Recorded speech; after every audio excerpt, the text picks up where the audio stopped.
আমার নাম দেবাঞ্জন বৈশ্য। আজকে বিকালবেলা আমি আমার বিজনেস পার্টনার ইমরান আহমদের বাসা থেকে খুচরাকান্দি থেকে টাকা 4 লক্ষ টাকা আনার সময় খুচরাকান্দি তিমুকায় আমার উপর অ্যাটাক করে। আমার সঙ্গে হায়দর হোসেন ছিলেন।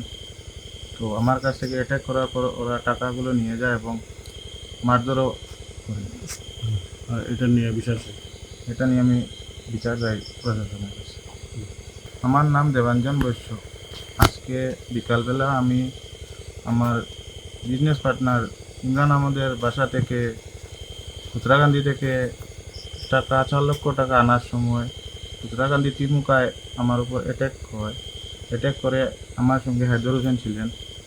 তো আমার কাছ থেকে অ্যাটাক করার পর ওরা টাকাগুলো নিয়ে যায় এবং মারধরও করে। এটা নিয়ে বিচার চাই। এটা নিয়ে আমি বিচার চাই প্রশাসনের কাছে।